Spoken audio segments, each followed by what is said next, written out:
G'day, my brew. We are back in Ireland. 1 second. There we go. So we're in Paris over the weekend, and then I was in London, but I wasn't feeling terribly great. I know you're probably thinking, Daniel, I'm pretty sure you said this before. You had pneumonia, you had a chest infection, you had this, you had that. I know. And it's something I'm trying to work on, something I'm trying to get to the bottom of why I keep getting sick. I think it's a combination of number one, not taking enough rest. I'd wake up at 5, I work for 6 hours and then go to the gym, which again, I'm not doing anything extremely strenuous in my work, but I'm working for 6 hours, going to the gym. Like, that's what my day, I'll give you my day in the life, will I? Right? So I wake up at 5 a.m. I will get a cold shower, or I will go in the bin. But before I do that, I will shave. If you're a guy and you do not have this, you're missing out. Never ever use a manual razor. Your skin is going to be so much more irritable. So you need to be using, it's called Braun. Is it Braun? Yes, Braun. Braun 7 series. This is ridiculous. Like, you could have full facial hair and it will take it down to your skin straight away. I used to have to use a one blade and then use a foil. It is crazy. So anyway, I wake up 5 a.m. I would shave, do my cold shower, get out, and I actually started doing skincare recently. I think I said this in previous podcast. Because my skin was, I literally used to just put cold water on my face, Dove soap, that was it. And then I started telling some of my female clients, it was actually Lisa, one of our girls, I started telling her what I'd done, and she was so horrified. Any girls are, but I just think as a guy, you don't really care. As long as you don't get spots. Like, I don't get spots on my face at all, like, ever. So I just thought, well, who cares then? But she says it'll be absolutely game changer for you. So I use a cleanser, and it's from a company, like, guys, if you're listening, it's called Image facial cleanser. And then from the same company, I use a hydrating serum, and my face actually does feel so much more hydrated.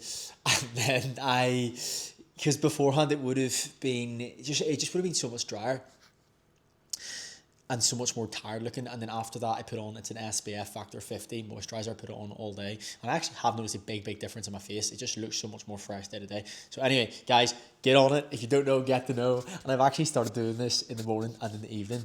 Anyway, so I wake up, shave, do my skin routine, whatever it is, and I have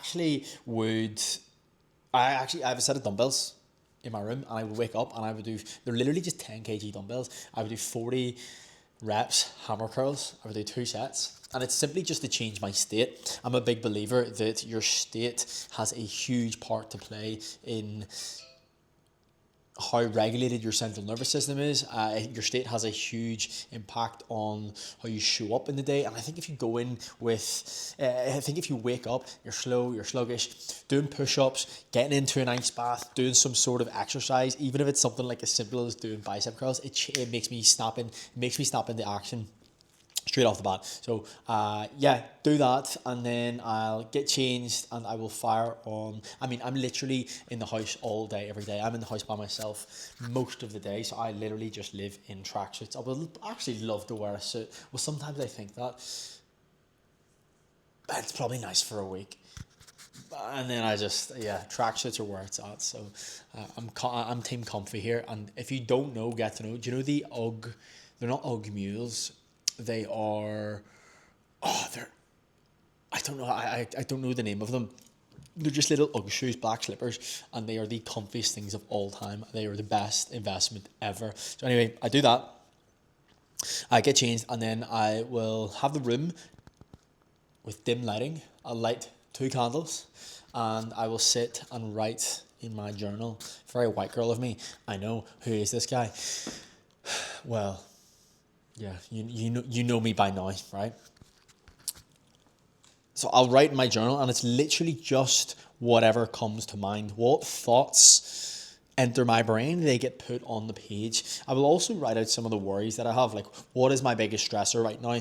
You write that out, and then you think, what is the smallest action that I could do to move forward solving this, and you actually start figuring out your problems pretty quickly. You start taking these off one by one pretty quickly, and then you finish the journal and you think, wow, I have clear action steps. I now have done some of these things, and it could be a case of message this person. I've been putting off messaging this person, and I will literally stop the journaling, message the person, and then go back to the journaling and think, oh my god, I literally feel lighter straight away. So I would 100% recommend this. When I was rock bottom, I was doing this, I was journaling, I was meditating, I was doing all these things, and I felt so calm.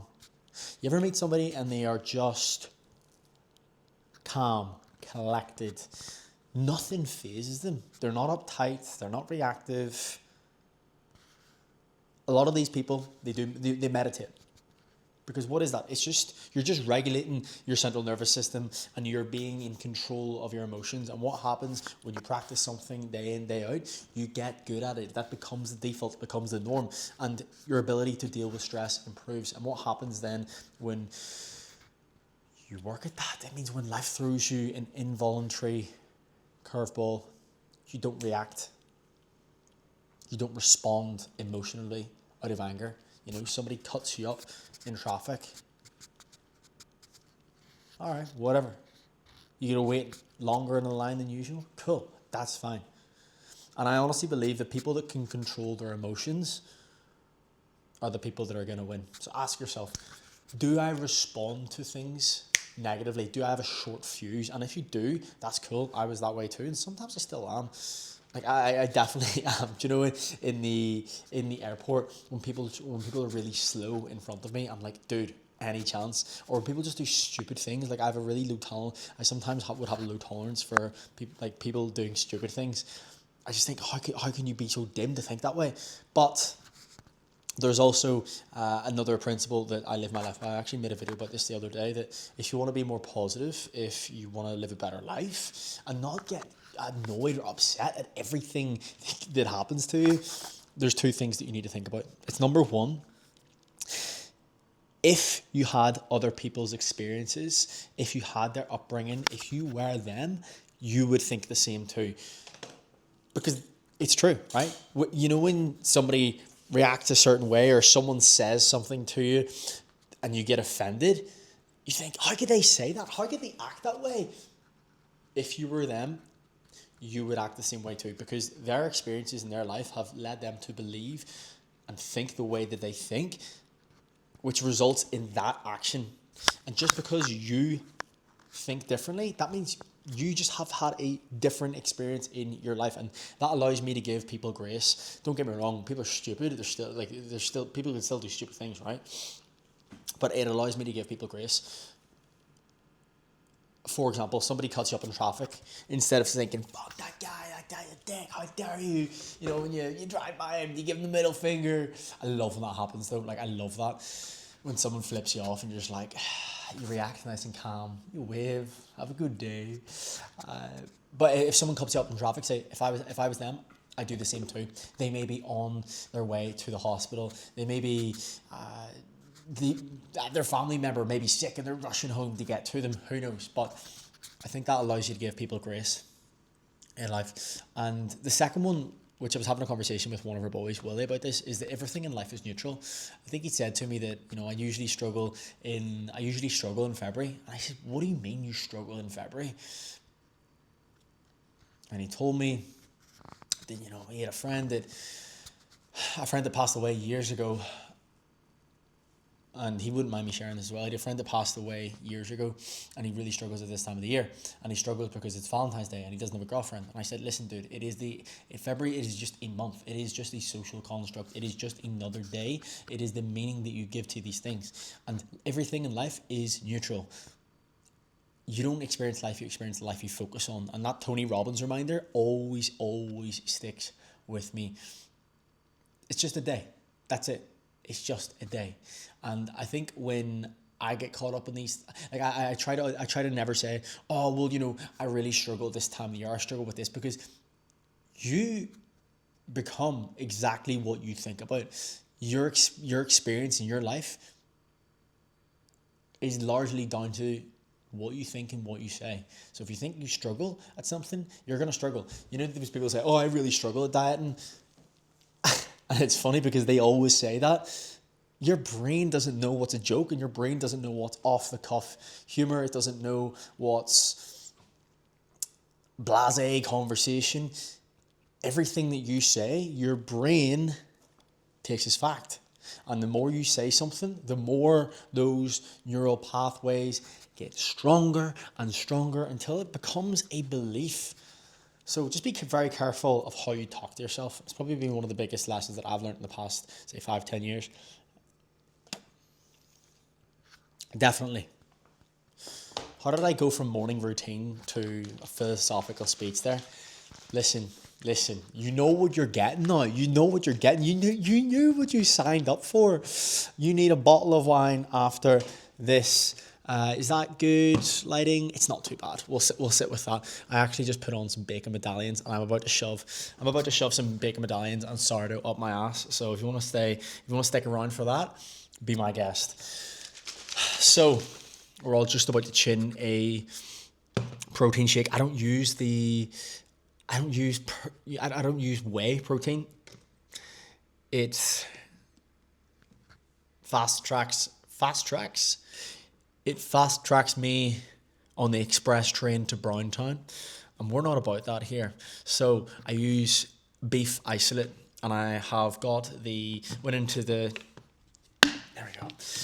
the shop the other day. I said, "Excuse me, sir, kind sir, what flavour do you recommend?" And he says, "If you want to go for a wee nostalgic number, go for the strawberry and lime. Tastes like Copperberg." So I said, chin, don't mind if I do. Oh, it does taste like Copperberg. It reminds me, sitting out the front on study leave when I was in school, and I was obviously meant to be studying, and I would have went down to the off license and got 4 Copperbergs, sat in my boxers in the sun. And then when my mum came home at 4 o'clock, she was like, "Daniel, how'd you get on?" And I would have ran back upstairs, taking the speaker back in. I was getting darker and darker every single day and more retarded. And my mum was like, "How you getting on with studying?" Unreal, really, really good, mate. And I was like Barack Obama by the end of study leave. And yeah, obviously, listen, success leaves clues, failure leaves clues. At the end, I was just really tanned and had no A levels. But listen, did we have a good time? Yes, that's character building. But anyway, strawberry and lime Copperbergs, that was the season. So this is a nostalgic one, right? And let's say the strawberry lime Copperbergs and the no study and serve the purpose, because I actually believe if I went to university, I would have been dead. Yeah, I would have been dead. I know I tried to take my own life anyway. I wasn't very good at it. It was not my forte. But I definitely would have fast-tracked myself to hell because it just would have been carnage. I actually wanted to go to... I applied to... Was it Glasgow University? Glasgow University through business. Now, so what I will say about people going and doing business, if you've done business studies at university or you've studied business management, I'm sorry to tell you, whoever was teaching you hasn't a baldy. Imagine somebody teaching you about business that has never had a successful business. Crazy. Like my mum and dad, I know they subconsciously thought that because obviously they have their own company and they thought, why are you applying to business, mate? Like you're going to listen to some dude who has never built a business in his life. Crazy. But that's one of the degrees that you do if you don't know what you want to study and you just want to go party and dick about. That was me. I wanted to dick about, and that was about it. So there we go, silver linings. And that is a reminder in life that sometimes the failures, sometimes the things that don't go to plan, they turn out to be the best. They turn out to be the thing. Sometimes the things that don't go to plan, they are the reason why your life can become great. They are the catalyst to change. But you can only see this in hindsight. You can only see it in reflection. You get broken up with. Well, it may be some of the darkest days of your life. It may be a really, really tough couple of months for you. But off the back of that usually follows personal growth. That usually catalyzes guys or girls to get into the gym, to get in really good shape, to love what they see in the mirror. It catalyzes them to start taking more risk. Like it catalyzes higher risk behavior because they've been stuck in a comfort bubble, and they maybe go traveling and they maybe meet new people, get new ideas. And as I always say, if you want to change your life, expose yourself to new ideas. But to do that, you need to put yourself in different environments. So the dark days of that breakup can be the reason why your life flourishes down the line. You just can't see it yet. And it's that Steve Jobs quote. He says you can only connect the dots looking backwards. You can't connect them looking forwards. And it is the kind of advice that somebody gives you and you think, what a dickhead. You are sounding so highfalutin right now, so patronizing. You are saying just words and none of this is helpful. But it's always true. It's always, always true. And my brother, he's actually he definitely won't mind me saying this right now, but he's going through a breakup right now, and he's always, when you go through a breakup, you're left with so much empty energy. The void that you would the energy that you put into one person and the relationship, you're left with empty energy, right? Energy cannot be created nor destroyed, only turned from one form into the next. So what you do with the energy is really important. Does it go to drink, drugs, getting fat, lazy, shoving donuts up your ass at 2 a.m? We've all been there. I'm joking. You should be shoving anything up your ass, not even at 2 a.m. So that's, if you listen to this podcast, we all know that. That was a sidetrack. It was not necessary. But he decided, he took it upon himself, I'm going to start posting on social media. And I says, absolutely, that's a great shout. Voice your thoughts. Don't talk about the breakup. Talk about the rebuild. Talk about the journey forward. And it has been insane. He posted one video and it got 350,000 views. It is crazy. He went from 0, it was like 8 followers, to 5,000 followers in just 1 week. He didn't even know how to work. He didn't even know how to work the videos on TikTok. He literally just talked to himself. He literally just talked to the camera. And I speak to people all the time. I'm not good at talking to camera. Neither is he. Like, you listen to his video and it's not the most articulate video. It's not the best video in the world, but it was him and it was raw and it was real and honestly, it was really, really impactful. Like, I was so proud of him that he actually posted that. And he's, I honestly think he's really going to go somewhere with that. Obviously he has his own things going on, like career-wise, but I think this is a real opportunity for him. And it's, if you can go from 0 to 5,000 followers in just 7 days, what can you do in 100 days? So it's a 100-day challenge. And if anybody hasn't followed him, go on to Jared Dargan, Gerard, Jared Dargan TikTok, and give them a watch. They're insane. And I think the biggest thing about that is that there's been so many people that have reached out to him. He's had hundreds of messages from men and women telling their story about how they're going through the exact same thing. And I think it was really comforting to him knowing that he's not alone, knowing that he's not alone in that hurt and in that pain and in that journey. And it's a good reminder to you that you're not alone. Like, if there's something that you're going through in your life right now, it might be with your career, you might not love your job. If it's your relationship, it might be your relationship with yourself and how you look. There's other people going through it too, but the only evidence you need that you can change is that other people have changed too, and that's the fact of the matter. So I said to him, man, imagine this blows up to 10k, 100k, and you decide you want to sell something off the back of it. People don't realize the numbers. Like, when you actually think of the numbers, say your social media blows up to 100,000, people think, oh, that's way off. It literally takes one video. It's crazy, right?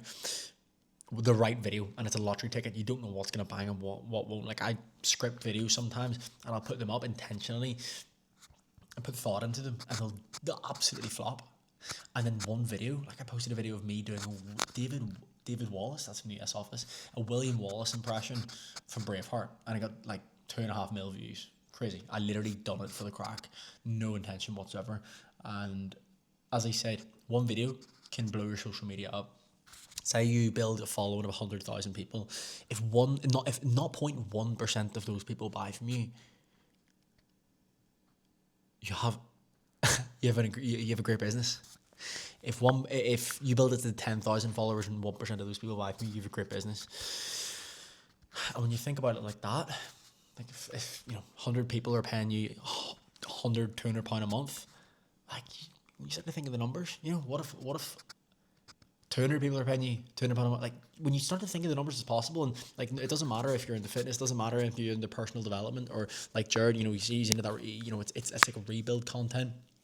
It doesn't matter if it's mindset, if it's beauty, if it's anything, if it's financial advice. No matter what it is, people will listen to you, and you might think that you're not interesting enough. You might think that you don't have what other people have. You absolutely do. And here's the thing: there's 8.3 billion people in the world. I'm gonna say that again. There's 8.3 billion people in the world, and you don't think people want to listen to you?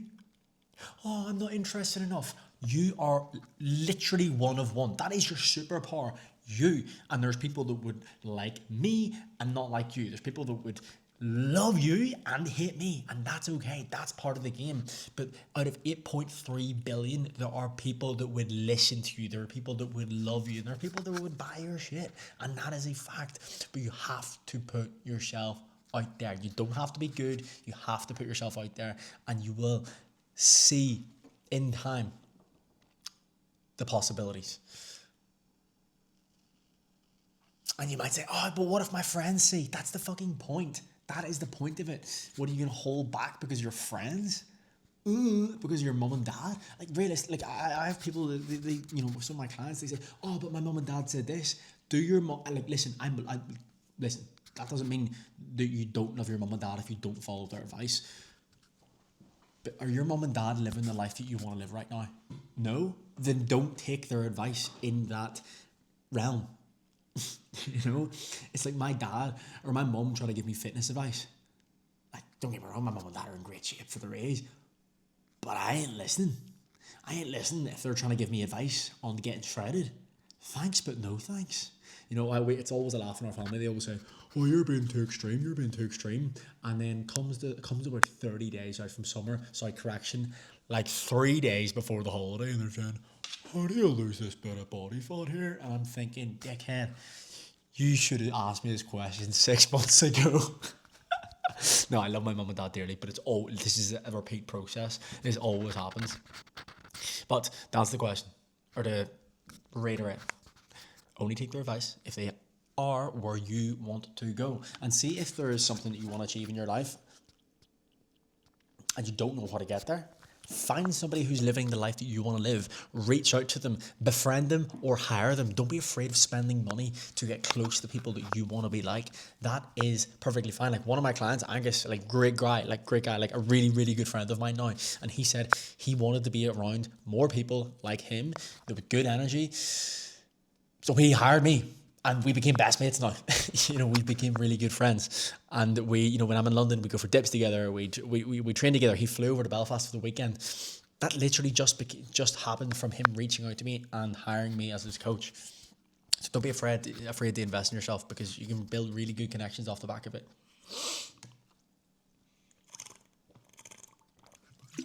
It's the same with me. You know, I invested in my mentor, Tony, a couple of years ago. The Wolf, as you might know him.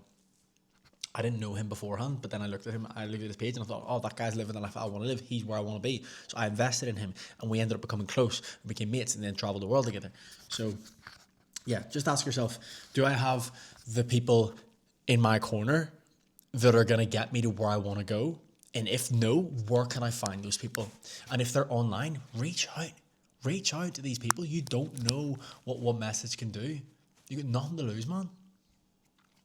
How did this start from a morning routine? Let's go back to the morning routine, and then we'll call it. So once I have done my journaling, I'll go down and do my Wim Hof breathing method. It's literally 10 minutes in the morning, but it makes me so much more calm, collected, and less reactive. And that's why people say, you know, one of our guys the other day said, Daniel, like, how do you remain upbeat, positive, and like in control? Because I do those things. And it means if I want to eat shit food and it's not on my plan, I'll stop. I'll say, is this on my plan? Am I going to be thankful for doing this tomorrow, or am I going to be regretful? No, I'm going to regret it, so I'm not going to do it. Simple. And that's it. Or if I open the fridge and there's chocolates in there and I know that that's going to push me over my calories today, I look at it, I close the fridge, and I walk away. That's it. Whereas people that don't do these things and they wake up and the first thing they do is scroll on their phone, their impulse control is through the floor because they are so dopamine depleted. And I'll give you a very brief example of how scrolling on your phone can impact your fat loss straight off the bat. So you wake up, the first thing that you do, scroll, boom. What you expose yourself to in the morning, you will crave for the rest of the day. Don't forget that. When you scroll on your phone, it takes zero effort, but you get little hits of dopamine, little hits of pleasure. And your brain wants more of this.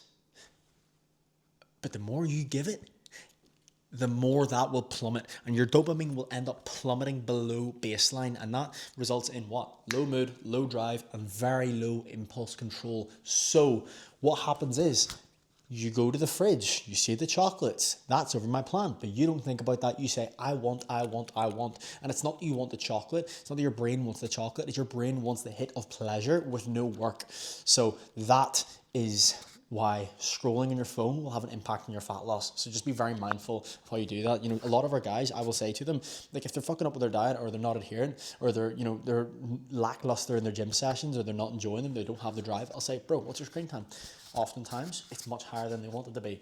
Get that gone, 3, 5, 7 days, and they're like, oh my God, I'm a new man. Everything is dialed in. I feel incredible. Like, for example, one of our boys, we done this last week. I implemented this with him, and I got the message yesterday.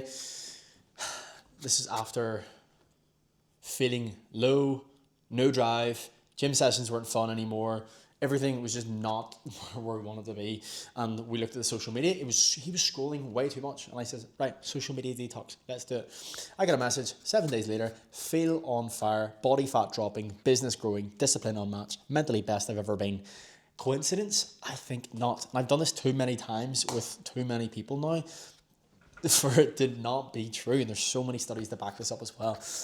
Like if you want to look into it further, like even just listen to Andrew Huberman on dopamine, and yeah, just type in Andrew Huberman dopamine on Spotify, and like they can be quite heavy, quite science heavy, but very, very informative. So yeah, I will. What else will I do? Okay, so yes, I'll do my breath work. I feel nice and zen, and then this is the best part of the day. This is the GOAT. So I will go onto the Tezzy app, and honestly, like this is probably the best thing about getting a Tesla. So I don't know if you could see this on my phone. So you go to climate, and then it's 21 degrees right now. You just push this bad boy up to 26, full heat. You heat the steering wheel, heat the seat, red panty night, baby. We're talking missionary. We're talking, I'm on top, she's on bottom. Missionary. And I will take my electrolytes. I use the electrolytes, what is it? It's called Liquid IV. 1 sachet, down the hatch. Raspberry and lemonade flavour. Get on.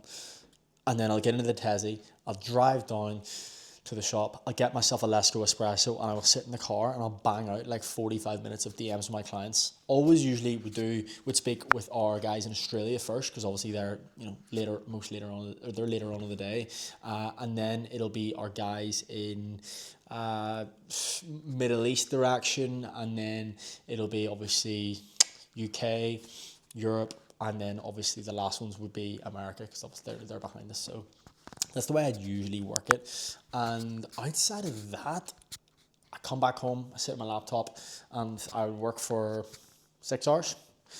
Then I would go to the gym for about 2 hours, gym, come back, get my meal. I'll have my rice and my mince.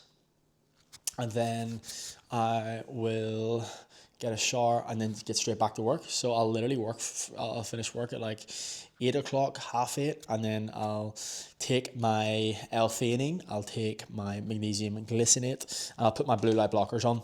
If you're not using blue light blockers, get to know, please. See, one of the biggest reasons why most guys, they're waking up feeling tired, it's not because they aren't getting to bed on time.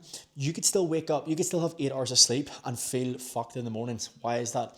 This bad boy here, this little black rectangle, you see, when you're on your phone before bed, your blue light from your phone, it hits your retina and it sends a signal to your brain saying, it is daytime, stay awake.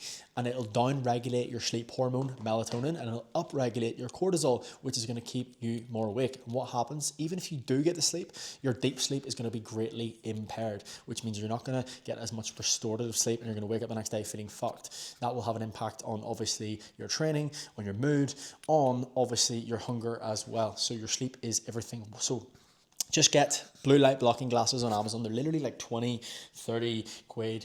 And I put them on like 2 hours before bed.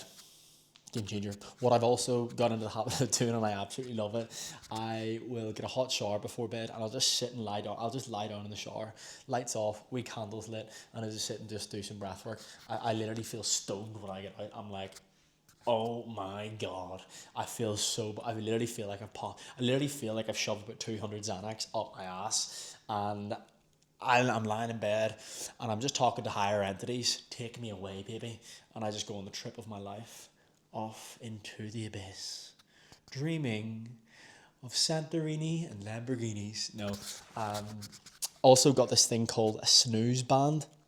Holy mother of God, this is a game changer. So I always listen to I listen to podcasts when I'm going to sleep, but like I was always having AirPods in my ears. So I used to lie on my side, and then I started lying on the front. Is this gonna cut out? I don't know. Anyway, and then I got this snooze band, and it's basically an eye mask that has audio built into it, so I can go to sleep and play this. I can connect my phone to it, and it is completely blackout. And instead of having my AirPods, I can have this, so I can lie on my side if I want. I can lie on my back. It's insane. So yeah, there we go. I'll be in bed for like 9:30, and then we do it all again. And I love that. I think there's something beautiful in mastering the mundane. And I suppose it's a good reminder that your life is not cocktails on the beach. Your life is the day-to-day. Your life is what you do in the morning. Your life is what you do when you finish work. It's your co-workers. It's your little lunchtimes by yourself. That's your life. And you have to romanticize those. Like in the mornings, going to the shop and get my little coffee. I love that. Like I'm on the way down, I tell myself, my affirmations. I've got my seats heated. It's dark outside. It's nice and calm and peaceful. I love it. And you have to romanticize your life. It doesn't matter if people think it's cringy. You have to do it. If that means you live a better life, do it. So what can you do to make your mornings better? Because you have one every day. What can you do to make your evenings better, more enjoyable? And that doesn't mean being hedonic. That doesn't mean like sitting and beating one off. How can you make it more enjoyable for you that's not going to shaft you tomorrow? That's the question. What would the you of tomorrow thank you? What would the you of tomorrow do? What is the quote again? What would the you of tomorrow want you to do today? What would they thank you for? There we go. And I don't agree. I completely disagree with Alex Hormozi. Wake up, get to the desk, and work within your first 2 minutes. Nah, man, that's not how I want to live my life. If people say that makes me less productive, cool, that's fine.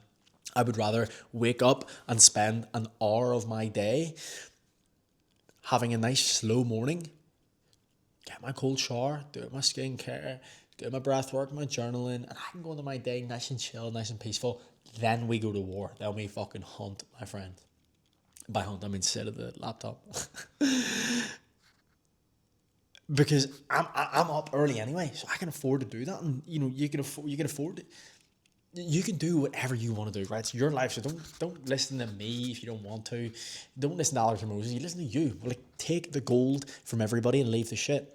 It's like Alex Hormozi. There's things he says. I'm thinking, oh, brilliant. I'm gonna take that. Business, fantastic. But how he's living his life, nah, not for me. I'm gonna leave the shit.